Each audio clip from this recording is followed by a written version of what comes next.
worries me. BP is one of the worst DPS in the game. All right. The role is a strategist, not a healer. Agreed. Hal, thank you so much for the follow. I'm a main Adam, and I say put him in the vibes because that's all he can do while walking to point. I would disagree. And we'll get to that in a second. All right. The reason why people think Gambit is super annoying is not because he's unkillable. It's because people don't understand that Loki is the problem. Loki's the problem, not Gambit. Loki's the problem because Loki copies Gambit, so now you have two Gambit ults, and now it increases their ult usage or your ult amplifier to all of your teammates. So now you have two Gambit ults that increases the amount your ult gets back. Plus, you increase that with Cap, who's on your team, and it just becomes a super battery for your entire team. That is the reason why people hate Gambit. It's not because Gambit alone by himself is not, you're not able to deal with him. He's actually really easy to deal with if there's no Loki to copy, right? Because if he ults, you gotta look for the Gambit, and the Gambit dies, the ult goes away, right? He's very easily killable, especially with his this new update. This new update making less healing out of his ult is actually a really good change to his ult. Is he still really annoying to play against? Absolutely. Is he still really strong? Yes, he is. But to sit here and say that Gambit is the only reason why you should ban him is because of Gambit, I think you should be banning Loki, not Gambit. Right? Loki is still really, really annoying to play against. All right. The other thing that you want to do is, as Gambit, you want to enable your team. A lot of people don't understand that Gambit is a very good enabler. If he has a dive team and he antis the backline and you have a diver on your team, you tell that diver they're antied in the backline and that he's going to have an easier time to deal with them because now they are receiving less healing. He's very good at enabling his DPS and still keeping up his team, and he's more of a mid-range character than a backline character, right? Because of the fact that you have so much escapability with him. You're able to dash, you're able to spin, you're still able to deal against a 1v1 who is diving your team. You're able to turn around and help heal your team, but also deal damage to the diver who's diving your team, right? He's very, very good at his utility if you understand his utility. He has the highest burst damage in the game. I wouldn't say he has the highest burst damage in the game. He definitely has one of the highest damage outputs in the game for a strategist. But like Luna can two-shot a person. She's a hella. And we'll get to Luna here in a second. I think Luna and Mantis also does a lot of head damage, like crit damage when she hits her headshots. I think it all depends. The thing with Gambit is he doesn't have to crit shot, right? He doesn't. He can just literally hit you with his damage increase, okay? What makes you put Thor in S?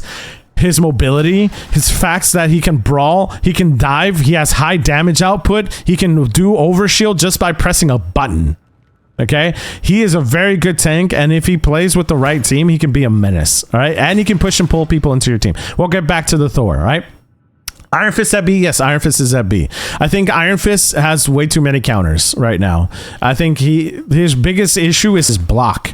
If you bait out his block, he has no survivability then. He has no survivability. He has to get out of there. If you don't shoot at him when he uses his block, he's going to be at low health and you're going to take him out really easily. Penny Parker at A is diabolical. I argue she's the best tank in the game. I don't think she's the best tank. That's a little too far, T. That's a little too far. Anyways, going back to Gambit. She's S. She's a best A. Nah, she's definitely S tier. She's one of the... She right now is the best dive DPS in the game. Name someone else who can do it better than Magic. Who has 2 escapes on a short cooldown and she has a dash. She has iframes when she goes through it. Daredevil doesn't have iframes. Daredevil has no iframes. You take out his block, he's a sitting duck. You can take out a Daredevil faster than you can with a Magic. Like, he's a sitting duck. He has a pull, but if you take out that pull, he's a sitting duck. You don't shoot Daredevil when he's deflecting, he's a shooting duck. Like, Daredevil is very easily counterable. Yeah, a good Magic will outplay a Daredevil any day. Any day. Too many iframes for Magic. Like, she just gets those portals so much faster than Daredevil does. All right, Blade is an A. I don't know if you guys can see it. He's over here. Blaze an A. All right. Blaze really good. He is one buff away from his ult. Like his ult needs to get buffed, and then he'll become really, really strong.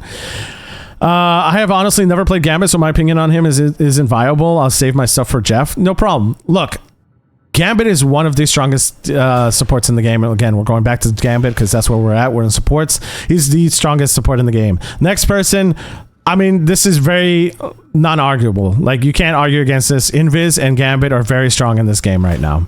They're one of the best strategists in the game. You don't have an Invis and you don't have a Gambit on your team. What are you doing? Okay. Moving on.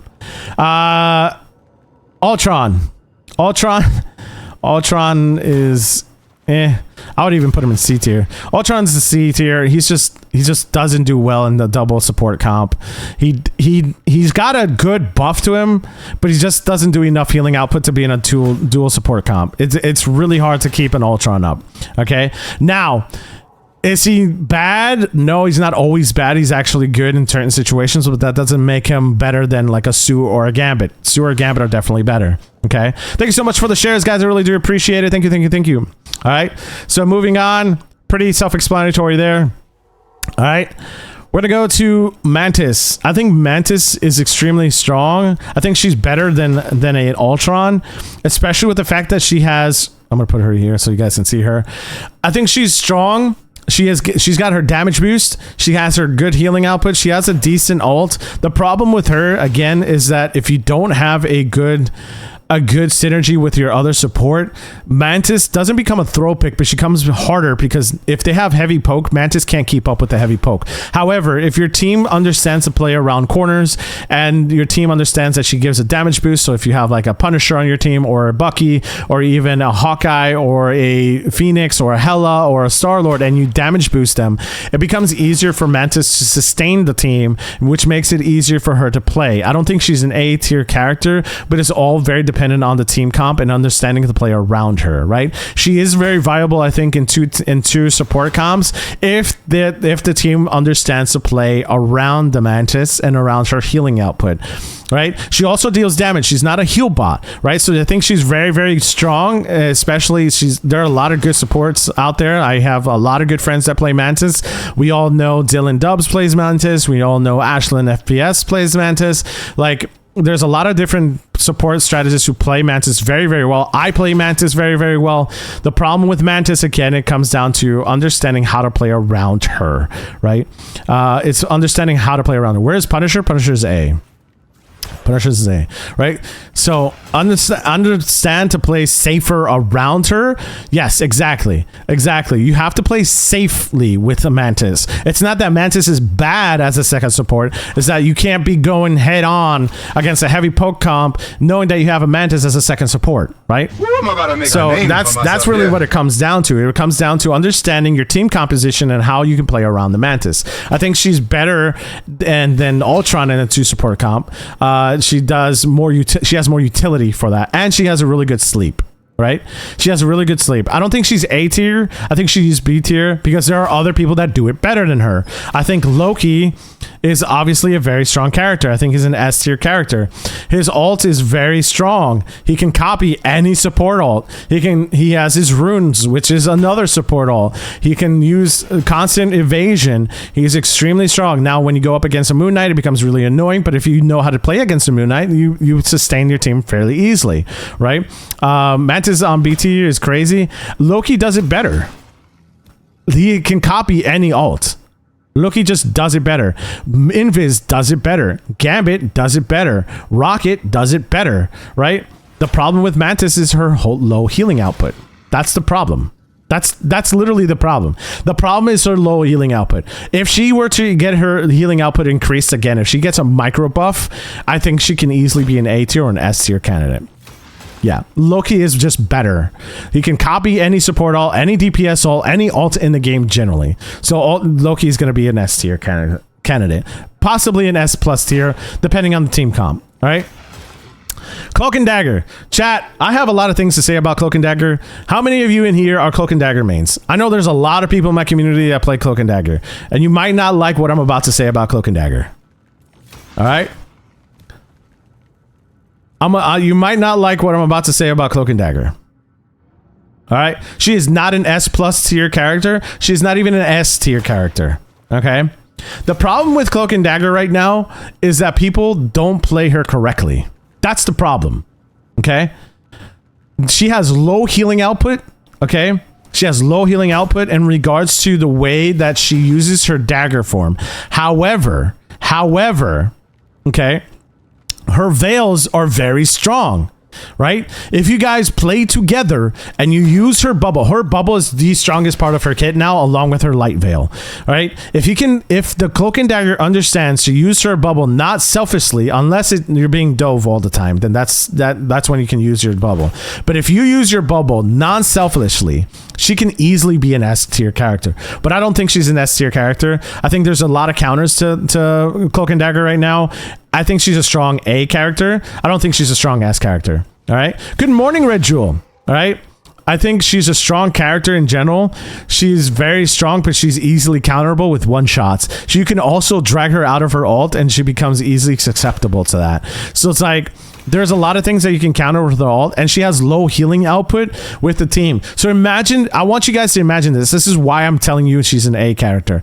Her burst healing versus a Gambit is low. Her burst healing with a Rocket is relatively low. Her healing, if you have a Mantis, is low. Like she can do a lot of healing, but it's a lot of low amount of healing. It's not a lot of burst healing unless she uses her bubble correctly, right? If she throws her bubble correctly, she's one of the best supports in the game, along with her blind. Her blind is one of the best parts of her kit. She can use it twice now, but if you don't manage those cooldowns correctly, she becomes a throw pick. She does. Okay, she becomes a throw pick very easily. I love Cloak and Dagger. I use her to fill in the gaps when the team needs help. Yeah. You know, you love seeing Thor in the S tier because he belongs in an S tier. But again, like, even with a Thor, let's say there's a Thor on the enemy team. If Cloak and Dagger ults into the enemy team and there's a Thor, the Thor can chase her down, push her off her ult, bubble her, and literally kill her out of that ult. Very easily. Very, very easily. Okay? Thor can literally just pop his bubble and just boom, done. Hela's an S plus tier, Zik. So don't look at this. Again, I'm going to say this a million times. Do not look at this tier list and think that Thing is better than Fantastic or better than these other characters. I'm just placing them in tier lists and I'm moving them around so you guys can see where I'm at as far as like who I'm talking about and so on and so forth. So Hela is here. She's in S tier. She's over here. Okay. So we'll put Hela over here next to Star-Lord. Anyways. Yeah, people don't use her entire kit. I think Cloak and Dagger is still a strong strategist. She's definitely an A tier character. I don't think she's an S tier character or an S plus tier. Because again, Magneto dunks on her. Iron Man dunks on her. Moon Knight can dunk on her. You have a Spider-Man who can pull her out of her ult. There's just a lot of things that can counter her because she's been out for a while and they just know how to deal with her. Okay, where's Patrick? Where's Patrick? Patrick. All right, Psylocke. Psylocke's in S tier. Yeah, she's an S tier. She's a very strong tier. She has a very strong DPS. If you know how to play her, she becomes really, really annoying.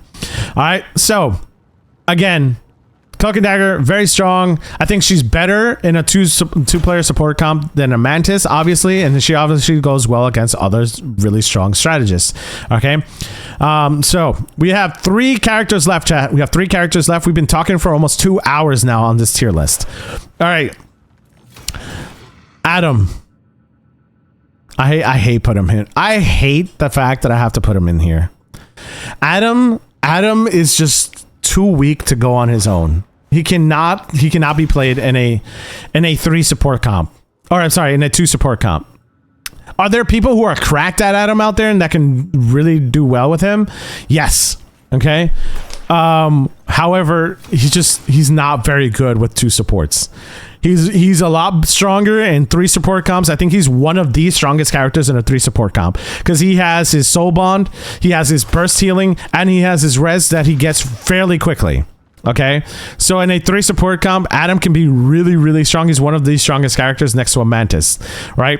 I think him and Mantis interchangeably, but he's just not strong at all right now. He's not strong. Used to play Adam, switched to Gambit